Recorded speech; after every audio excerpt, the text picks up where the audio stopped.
Welcome to Biz Help for You with host Candy Messer. Entrepreneurs like to focus on the big picture, like profitability, success, and a smooth-running organization. But there always seems to be those little things like taxes, employee compensation, laws, regulations, and more. Now you can get the answers you need in one place. Join us today as we break it all down for you. Now, here's your host, Candy Messer. Hello and welcome to Biz Help for You with Candy Messer. Thank you for joining us today. I hope you found the information on the last episode, Creating a Profitable Coaching Business and Histories of America's Multi-Generation Family Businesses, informative. If you weren't able to join us and would like to listen to the show, links can be found on our YouTube and Facebook pages, as well as multiple favorite podcast platforms. If you'd like to receive notifications on when our podcasts have been uploaded, please like and subscribe. If there are topics you find beneficial or questions you have, please feel free to reach out to me at media@abandp.com. This is the final episode that will have a bit of a different format as I recorded 10 podcasts in one day. I combined 2 recordings together from that day for 5 episodes. Because the amount of time for each was less than usual, I didn't read their bios during the recording. So let me give a little bit of information about my first guest now. Carl Richards has spent more than 25 years behind the microphone, on radio and on stage, entertaining and influencing audiences worldwide. He's a 3-time best-selling author, TEDx speaker and MC, host of the Speaking of Speaking podcast, and the founder and CEO of podcast solutions Made Simple. Carl helps entrepreneurs find their voice, launch world-class podcasts, and grow thriving and profitable businesses. Now to my recording with Carl. Carl, welcome to the show today. It is an honor, Candy. Thanks for having me on. I am stoked. Well, I'm excited to be talking with you about this. I know you help podcasters. Of course, obviously, I'm a podcaster, and I've got listeners, I'm sure, who either are wanting to start podcasts or they have their own and want to learn some tips and tricks from you. But before I ask you any questions regarding that topic, I want to ask you first to tell me just a little bit more about yourself and how did you even begin helping people who are doing their own podcasts? Yeah, sure. I got bitten by the bug of loving the radio broadcasting world when I was about 14 years old, and I had the choice of either becoming an actor or a broadcaster. Actors tend to be more employable than broadcasters tend to be more employable than actors. So I thought, you know what, that's not a bad way to go. And if I managed to fall into acting at some point, then that would be cool. But developed a love for radio broadcasting, and would you believe it, I spent almost 25 years in that career. And in and amongst, every now and again, you'll come across a broadcaster that says you haven't made it in radio unless you've lost a job at least once, unless you've been let go at least once. So when that happened, I took the step into speaker training, and that actually is where the podcasting idea evolved from, because I had a colleague when I was just starting out as a speaker trainer between radio gigs. He said, you should start a podcast, to which I said something like, what's a podcast? Right. So like a lot of people are still doing. So that led me to eventually, I actually dragged my heels almost 7 years before I launched a podcast. And then finally, after meeting up with a guy in Toronto several years later who was saying, you know what, this is really easy. A lot of people can do it, including you. His name is Sam Crowley. That's when I got the whole idea to launch my own podcast, realized that, you know what, more people should be doing this. And then it was when COVID hit that I transitioned from doing just speaker training to helping people get on virtual stages, and podcasting was a very natural transition to do that. Well, I would love to start out first by just saying that a lot of people probably think they can't really do a podcast. It's a lot of technical stuff and it takes time and effort, and I don't know how to edit and all of these things. So what would you say to someone who just feels that it's way out of their league? Oh my goodness, do it. Do it. I usually talk about the 5 myths that really hold people back, and I'm not going to get into that right now, but I think the number 1 myth is that whole confusion myth, that whole, I don't know how to do this, it's too technical, so I'm just not going to do it. And too many other people are doing it now anyway. So It's not for me. Right. Can you imagine if we all did that with websites? Mm, Like if we all said 15, 20 years ago, oh, I can't have a website. Oh, it's too confusing. We wouldn't have a digital presence if we didn't have websites, right? And very right. few business owners can operate without a website. So similarly with a podcast, if you want to develop that know, like, and trust factor and be seen as the go-to expert, it used to be you needed a book to be Right. seen as that expert. Well, now you can still have a book. There's nothing wrong with that. But now Right. you almost need a podcast for people to say, they are the real deal. So Mhm. that's the big thing, is just dispelling those myths and like pushing that crud away that's holding you back. Just say, I'm going to do it. I might not know how to do it. I'm going to find out how to do it. Mhm. Well, and what would you say to someone who is afraid of being in front of someone, whether it's on video with we're doing, or even if it's just an audio podcast, but they're afraid to just step out of the comfort zone? Yeah, that's always an interesting one, and I got that a lot too when I was doing just speaker training. I would work with people who were deathly afraid to speak in front of an audience, and Mhm. every now and again they'd come to me and they'd say, "How do I get over this?" And I said, "Okay, well, first thing you have to understand is it doesn't happen by magic, right? You just Right. don't all of a sudden walk into a podcast studio or turn on your microphone and you sound slick. There's a standing joke that your first 10 episodes are probably garbage. But you know what? You keep going from that.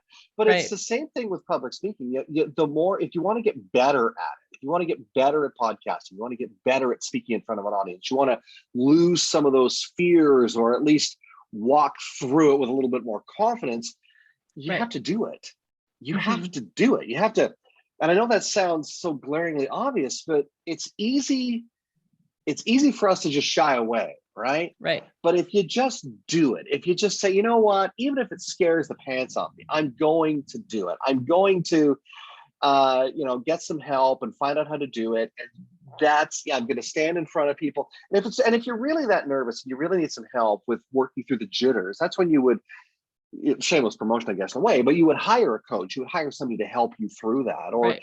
you would do something like join a Toastmasters group where you could get on stage. Toastmasters is great for stage time and great for navigating through, working through that confidence piece and building it Right. up and making some mistakes in a very gentle audience that's going to support you, but they're also going to evaluate and encourage you to do better all the time. But as Right. far as the podcast goes, just navigate that fear and just do it. And if you're worried about it, you think you're a little bit scared about it, that's one of the things I do. You call a guy like me and say, Carl, I want to do it. I'm scared. Right. What can you do to help me? And we'll walk you through it. And keep in mind too that podcasting doesn't just happen like this. Right. It's you and I have both attended an event a few times called Podapalooza, and some of those speakers are talking about how they've done things when they started out that it wasn't all glitz and glamour, and they're Mhm. now enjoying the success. But you don't want to look at somebody that's very successful in the podcasting space or in the speaking space and say, I'll never be that good. I remember doing Right. that. I remember saying, I'll never be that good. But the more you do it, like anything, whether it's playing piano, playing sport, it's golf. I'm horrible at golf. But the more you get out and do it, the better you'll be at it. So Right. regardless of what that fear is, face it, get out there, do it, and get help to help you to help you get better. Right. Well, it's true. I'll give you my little story too, which was I never thought I would have a podcast.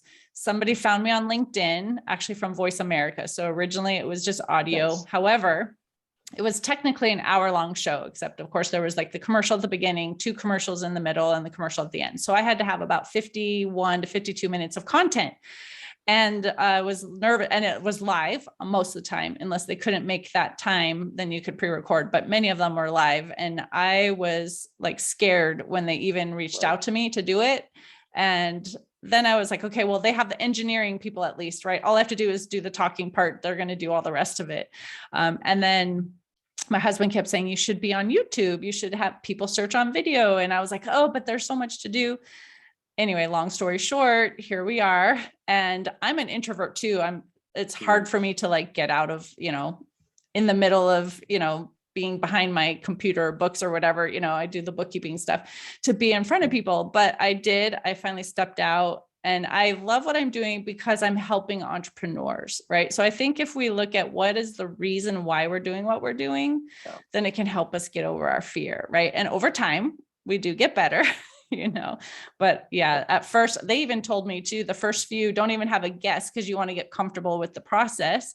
And I wrote my script and I was talking and it probably sounded horrible because I didn't want to mess up. I was so scared to mess up, but so that's my story.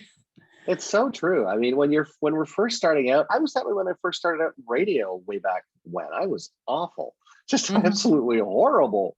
But managed to work my way up the ladder in many different companies. Became a morning show host. That was my last radio gig, and totally loved it. Didn't start out that way though.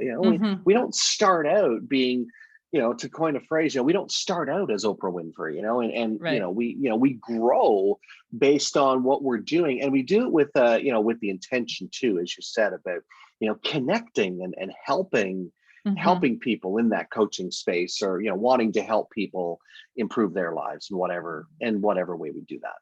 Right. So what would you say to someone who says, okay, I'm going to start my podcast? How do I even get seen? There's so many more out there. And how does someone even find me to hear the information that I want to share? Yeah, I think the big piece about podcasting, and we hear this all the time, is, well, I would launch a podcast, but I don't know who's going to be listening and where am I going to find my listeners. The big thing though is, you want to get on as many platforms as you can, and we help people get set up with that. But the bigger thing is, you want to tell people that you have a podcast.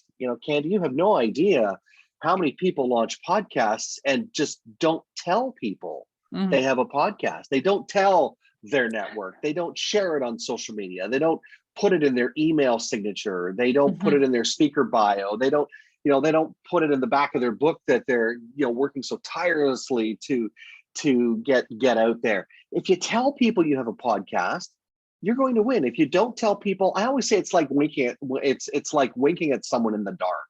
They won't know you did it, right? So you need to tell people, but then you don't just tell them once. You need to consistently tell people. On my podcast this week, or last time on my podcast, I was speaking with Candy, or whatever. You need to consistently be telling people. It's a little trick that I learned in radio, is you're consistently seeding your audience by saying things that are enticing them to continuously follow along. And eventually they will start, if they don't start right away following you and listening, they will, once they understand that, oh, they have a podcast. So it's about really getting the message out there that you have a podcast. Social media is great to do that. Making sure you're utilizing, video platforms as well, like YouTube, so you can have a video version of it. There are other audio platforms as well outside of your regular podcast platforms that you can share content. And also, don't hesitate to do short form content as well, as a teaser, as a promotional piece. That's, again, it's bolstering excitement and getting people out there, getting people to know that you have this content out there, and be excited about it. Right. So if someone says, okay, you're convincing me, I can get started, but I don't know what type of equipment I need, what would you recommend? Yeah, absolutely. I think the big thing you need, first off, is world now where most digital web cameras are pretty good. If you really want to go all out and get something that's fancy, you can. The big thing in the podcast space, because podcasts can be video as well as audio, but I'm an audiophile. Audio is hugely important to me.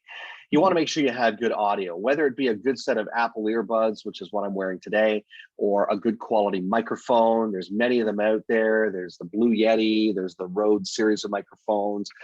There's some economically priced ones as well that are lower priced than that fall under $100, but around the $60, $70, $80 mark, which is a good way to get started. But you want to make sure that the microphone you're using, the audio that you're putting out there is really, really good. Lighting if you're doing video, background if you're doing video as well, but definitely the microphone to me is the most important piece.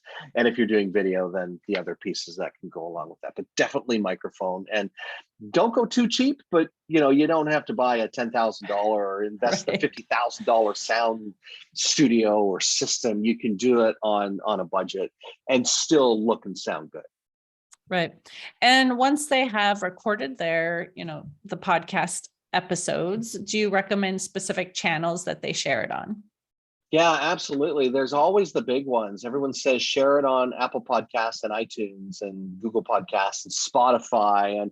But there are other secondary channels like Stitcher and Deezer and even others that people haven't even heard of. They're all important too, because we might know in North America, we might know about Google and Apple and Spotify, but there are parts of the world that Right. don't support those platforms. So you want to get on as many as you can. And there's probably about 20 out there. And as I said, there's some secondary ones as well that aren't even connected to podcast channels where you can repurpose the same content and even shorter form content. One specifically that's called Audia.io. And what it's vying to do is basically be a directory or a conduit for audio content like YouTube is for video. So it's vying to become the go-to. Yeah, it was a startup back in 2021, and they're really starting to shake things up a little bit, and people are starting to take notice of that platform. So look for platforms like that as well. The more you can be out there and put yourself out there on various platforms, it's the same piece of content, right? But the more you can do it, I think the quicker you're going to build your audience, the more people will find you, and the easier it'll be to continuously get the word out there about what it is that you do and why they should listen to your show, regardless of what the purpose of the show is. Perfect. And I know we're running short on time. So one final tip maybe that you want to share with someone to help them really just get that launched. Just start. Just start. Just start. Just do it. And if you need help with that, give me a call. You can spend 30 minutes with me and we'll talk about it. We'll talk about what's holding you back and hopefully help you get on that path. And if that's a path you don't want to be on, then we have ways that we can help you, become guests on other people's shows as well. That is not a bad place to start either, is being a guest on other people's shows. Perfect. So I always ask if there's an offer you want to share. I know you just said, hey, give me a call if you have a question, but do you have something else that you might want to offer as well?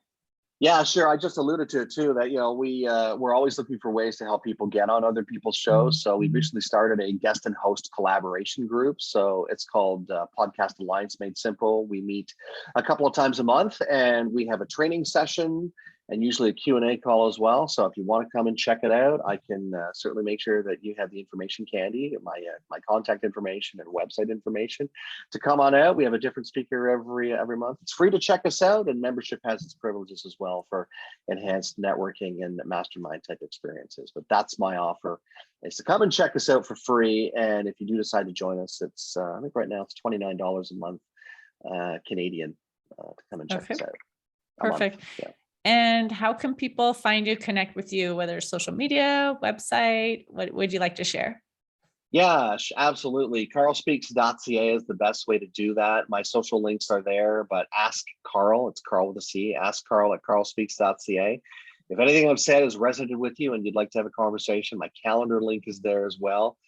Let's connect. I am on LinkedIn. I'm on Facebook. I have a couple of groups on Facebook. If you want to be a part of the Facebook community I've built, happy to invite you there. And Candy, I can provide those links for you if you want to make them available later on as well. Yep. We'll put everything in the show notes so the listener can find what they need and connect with you. So I want to thank you, Carl, for being a guest on my podcast today and sharing your wisdom. I know it was a little bit shorter due to the format we have today, but I really appreciate your taking your time out.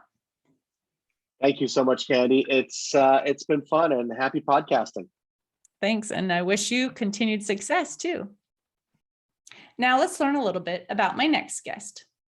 Yoga teacher and life coach Kathy White helps men and women develop a lifelong yoga practice that is easily maintained and sustainable well into their 80s or 90s. After teaching yoga for nearly 20 years, when Kathy turned 50, she almost gave up. Her joints were aching, her menopausal symptoms were raging, she was not gaining any benefit from her practice anymore.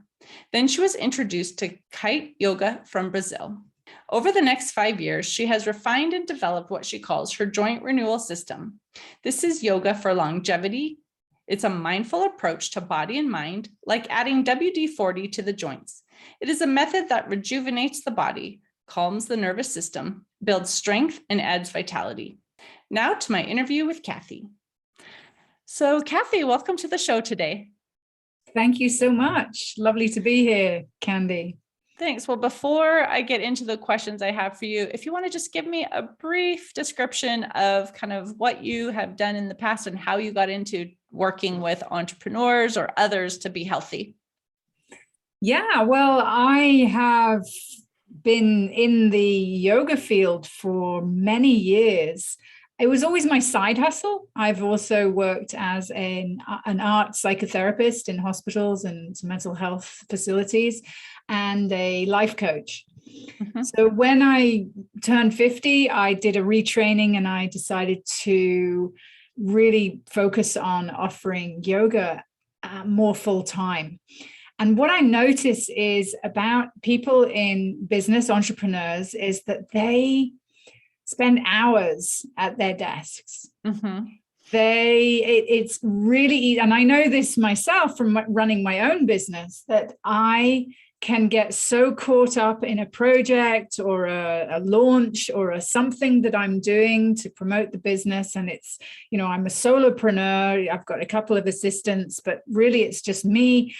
And that computer can just suck my energy. Mm-hmm. And I can get very stiff and stuck at my desk.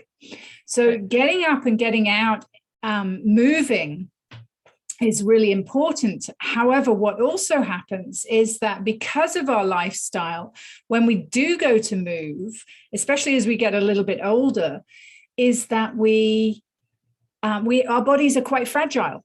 So actually going to hard out at the spin class or going to the gym and doing weights isn't the best solution for this body that's been sitting for the last 8-10 hours every day, day in, day out for months, years at a time. Mm-hmm. So you're saying that even though we think we should be doing like that real hard cardio or lifting weights, we could maybe be injuring ourselves because our body has been kind of static and not really doing a whole lot of motion during the day. So we could really cause more harm than good. Yeah. And that's especially as we're older, especially, it's fine if you're in your 20s or 30s, but even then I see in younger people too, this fragility, and the fragility comes from lack of movement every day. These bodies were evolved over millions of years. The human being was, our hands were designed for swinging from branches in trees. We go way, way back. And our feet were made for walking on all sorts of uneven surfaces. And so now we put shoes and socks on and we type very gently on a computer type a keyboard, and we don't use the physical self in the same way because of our lifestyle. And we sit in cars, we sit in restaurants, we sit in chairs to have conversations. We're very much a sitting culture. Right. And that in itself, people often have hip problems, and it's kind of come common to think, oh yeah, well, hip problems, that's just how it goes, it's normal wear and tear. No, it's not normal wear and tear. If you go to cultures that are still living more like our ancestors lived, they don't need hip operations because they squat, they walk, they sleep on hard surfaces, and so their bodies are still in good shape. Mm-hmm.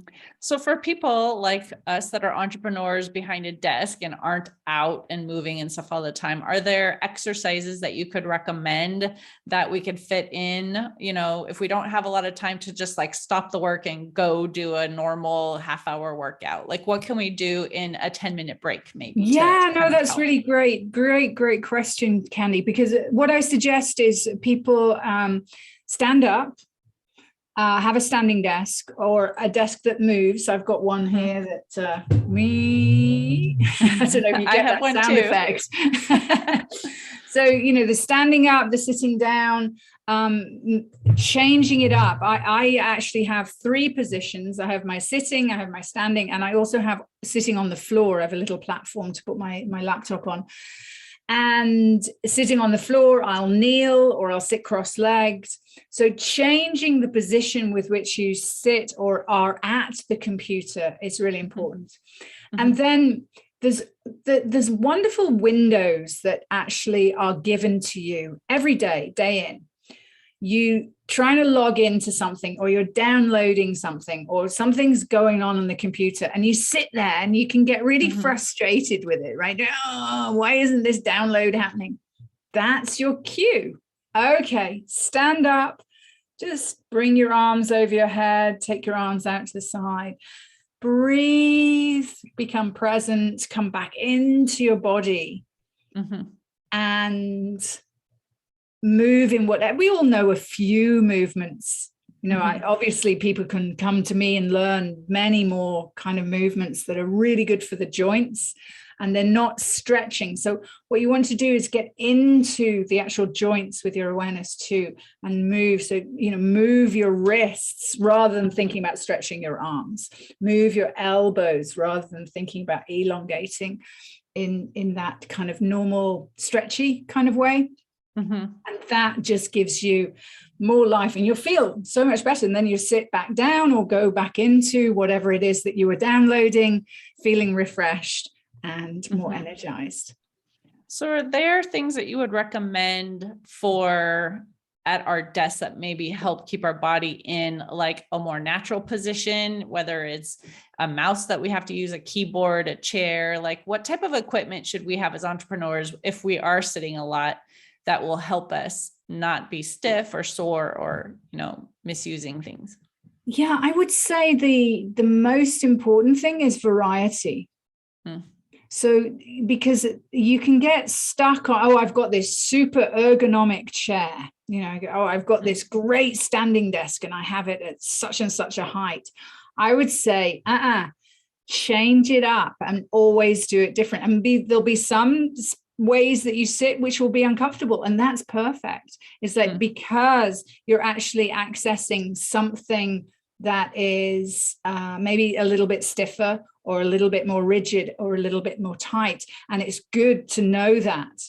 So don't always look for the most comfortable position. See if you can tolerate for 5 minutes something that's a little awkward.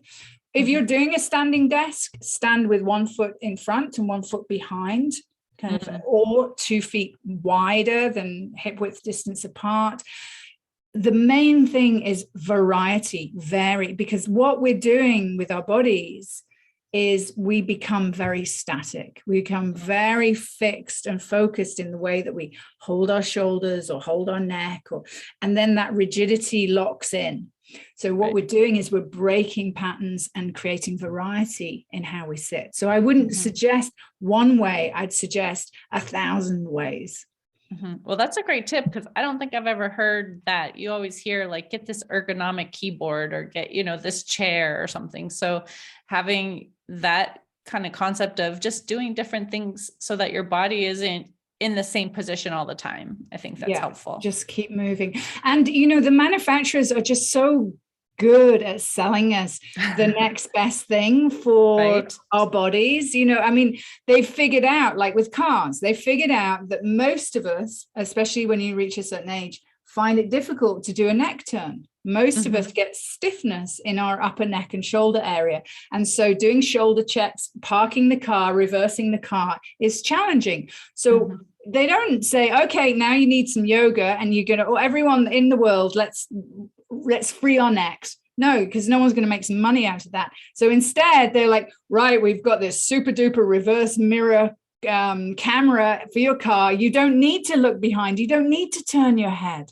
And that happens with everything. It happens with beds, with chairs, with stair lifts, with, as soon as we could lose the movement, someone's invented a product that they can sell us to actually create the movement by machine. Right. That makes sense. Well, I know we are running short on time. The way that this format is short interviews today, but I do want to have you have the chance to share an offer that you would like to have for our listeners. So what might that be that the listeners can get from you? Yeah, well, if they're interested in doing a little bit of yoga and moving their body and understanding these principles of variety and joint renewal, then I have a 7-day challenge that I run, depending on when the podcast is published. Then I run them every 4 to 6 weeks. So if they sign up, they'll get the information for the next one coming along. And you can go to kathywhiteyoga.com/7C. And that stands for the 7 C's of joint renewal. And I reveal each day one of the new C's. And right here, I'll reveal 3 of them. 1 is commitment. You got to be committed to move and keep moving. 2 is courage. You got to have courage, especially when you hit some stiff points or rigidity in your body.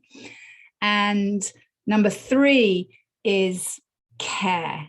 You have to take care of yourself. And as entrepreneurs, busy out there building a business, self-care can often go to the bottom of the list. So really, that's very true.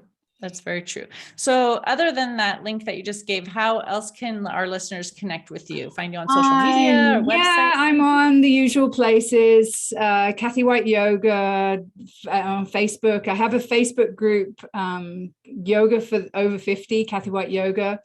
And I have a Twitter account and a Instagram account, usual spots. Okay, perfect.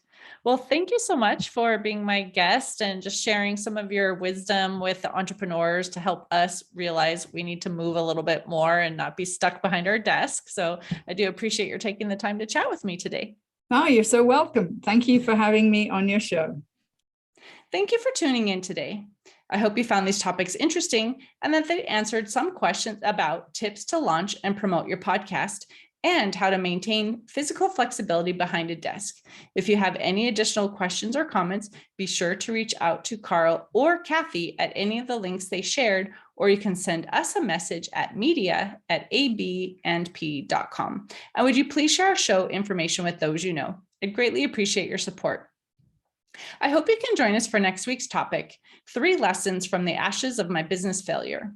And please remember you can connect with us on Twitter, Facebook, and LinkedIn. And my website is abandp.com. Remember, you can also find the podcast posted on multiple favorite podcast platforms, including iTunes, TuneIn, Google, Stitcher, iHeartRadio, and Spotify. Until next time, have a great week.